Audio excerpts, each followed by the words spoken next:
만약에 같은 거리를 버스나 지하철이 아닌 택시를 이용한다고 하면 택시의 경우 아예 무료로 갈 수 있거나 단 2,000원대로 갈 수 있는 거리를 2만 원에 가까운 비용을 지불하고 택시로 이동을 합니다. 이런 시스템에 죄악감을 느끼는 사람도 많습니다. 반면에 마치 그것은 자신이 과시형도 있거든요. 15분 거리를 버스를 타고 그러니까는 버스를 타면 1,500원, 지하철은 뭐 2,000원대 정도만 갈 수 있는 15분의 거리가 택시 요금의 경우 만원 가까이 대략 8,000~9,000원 정도로 가정을 한다면 그렇게 나오는데, 물론 상당한 재벌가의 자제라던가 당사자거나 그렇겠죠. 아니면 유명 연예인이라던가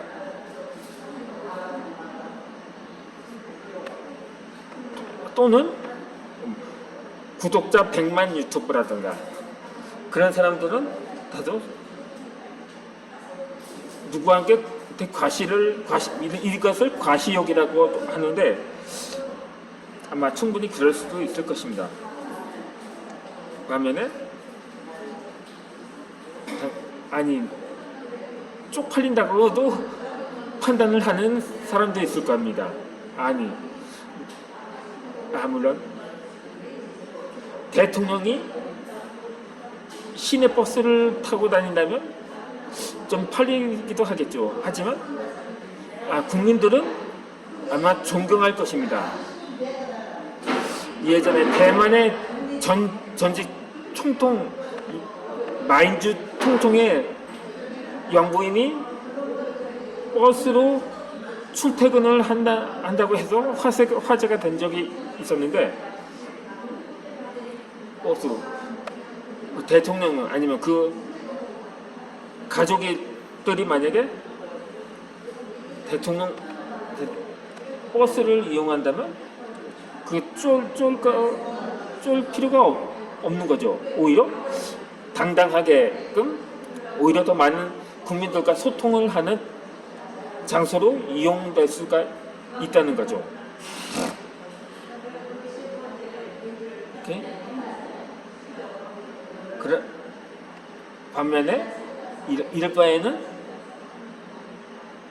알뜰하게 저렇게 해서 저금을 파는 편이 낫지 않겠냐고 말하기도 합니다.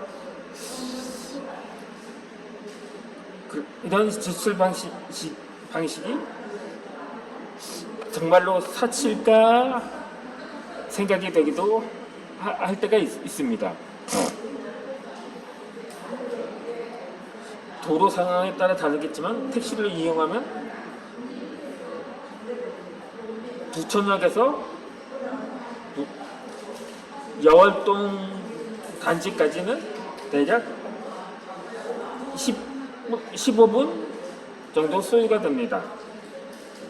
그 시간이면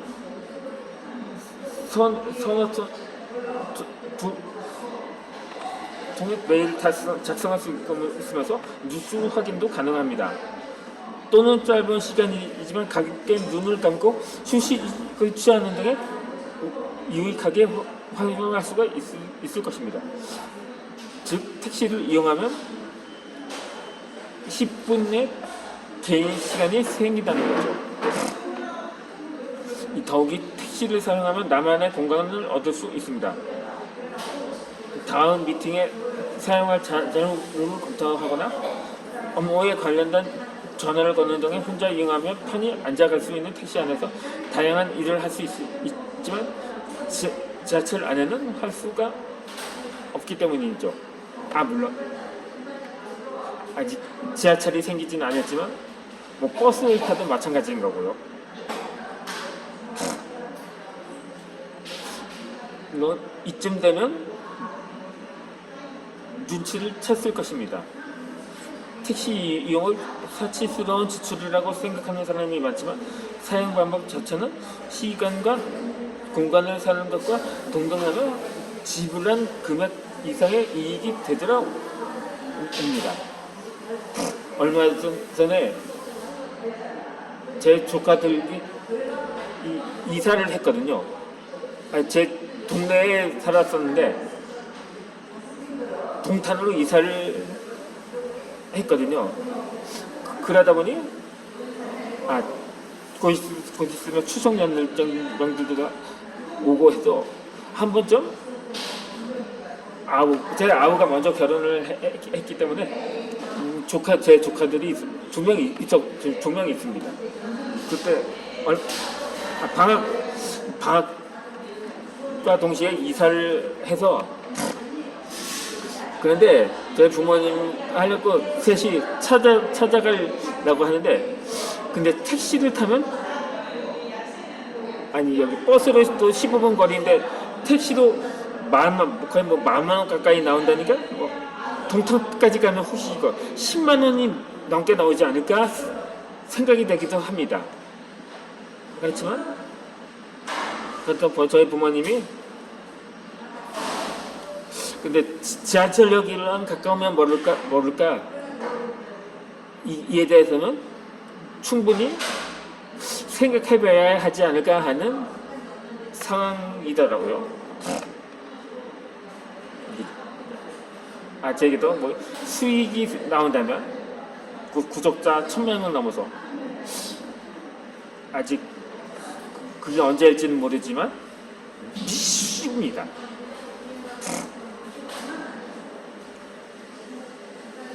이 아무쪼록 요점은 돈을 지불해서 내가 어떠한 편의를 손에 얻을 수 있는가를 한 발 앞선 시점에서 생각하는 것입니다. 이 점이 매우 중요합니다.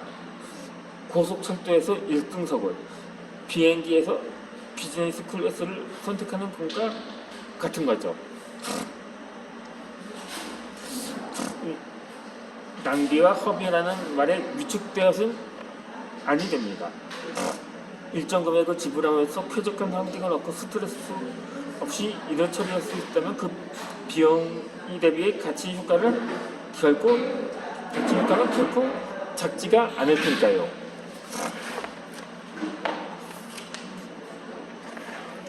그러면 이렇게 말할 수가 있습니다. 그럼 택시 기사의 소득을 올려준다고 말입니다. 물론 그렇죠. 사실 택시 기사들이 버스 기사들에 비해서는 상당히 박봉이 나고 하더라고요. 그래서 보니 그렇다고 보면 택시 기사들의 사기를 복돋아 주기 위해서는 택시를 자주 이용하는 것도 그리 나쁘지는 않을 것 같다고 보는 시각도 있는 거죠. 그렇게 해서 눈 깜빡하는 사이에 많은 것이 변하는 상황에서 바쁜 사업가나 직장인들이야말로 평소 성공 환경 만들기에 필요한 돈 쓰기를 이식해야 할 것입니다.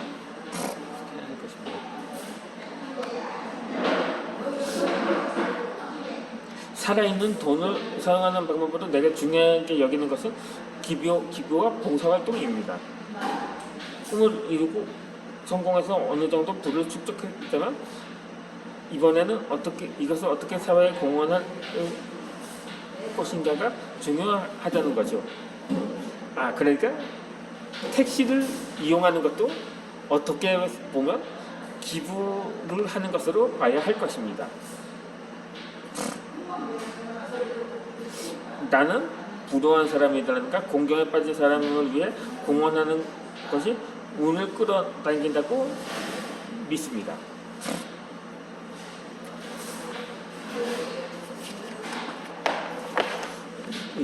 동일본 대지진 당시 한 개인의 자격으로 가장 많은 기부를 한 사람은 손정희 회장입니다. 또 앞에서 이야기했듯이 조조타운의 사장은 자신의 돈 1천억 원을 사람들에게 나눠주었습니다. 세계로 눈을 돌려보면 워런 버핏이나 빌 게이츠 등이 재단을 설립해 다양한 공익 활동을 진행하고 있는데 그들의 재산은 줄기는커녕 오히려 늘어났습니다. 베푸는 사람에게 운이 따르는 법입니다. 그런데 여전히 기부 문화가 정착되어 있지 않은 곳이 많습니다.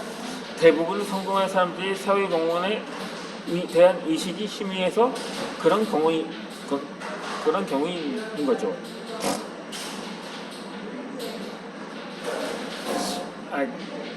근데 이렇게 생각을 할 수 있습니다. 기부한다고 나에게 돌아온 것이 없다. 오히려 재산만 줄었다고 말할 수가 있습니다. 그런 생각이 오히려 기부를 축소시키는 분위기를 만드는 거죠. 우리나라에서도 얼마 전에 무슨 마치 이념적으로 다른 사람 간에 그러한 말이 오갔거든요. 모 탤런트가 기부를 한 것에 대해 어떤 보수 인사는 야 그거 빨치던 심리전이다 이런 식으로 말해서 언론에 집중 포화를 맞은 적이 있었는데, 또 어느 전직 대통령은 자신의 재산을 사회에 기부해 본 것에 대해서 그것은 완전히 뻥튀기 수법이라고 해서 그것도 상당히 집중 포화를 맞은 적이 있었던 거죠. 이렇게 특정인이 기부에 대해서 자신의 노선이나 생각이 다르다고 해서 이렇게 공격을 하다 보니까 결국 기부 행위는 줄어들 수밖에 없는 거죠. 더군다나 요즘은 시국이라 더 기부가 줄었다고 하더라고요.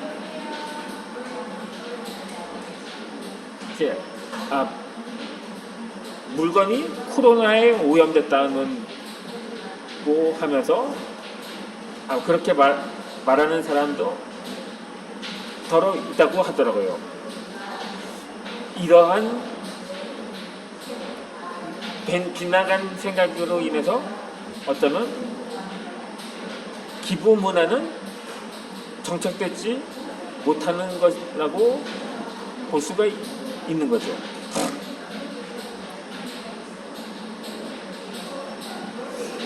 이렇게 조금만 찾아봐도 사회공헌에는 쉽게 참여할 수 있는 다양한 수단이 있습니다. 이들 재해지역이나 유기동물 보호소를 찾아가 봉사활동을 통해 참가를 한다던가 지역 청소 활동에 참여해 도움을 준다던가 모은 돈 중에 일부를 기부하는 방법인 거죠. 대규모 활동에 참가하기 어렵다면 편의점 계정대 앞에 설치된 모금함에 거스름 돈에서 일부를 넣기만 해도 좋습니다. 모금함에 돈을 넣는데 1분도 채 걸리지 않으면 물건을 계산하는 아주 짧은 시간 안에 실행할 수가 있습니다. 그럼 저는 오늘의 마지막 영상을 이어서 올리겠습니다.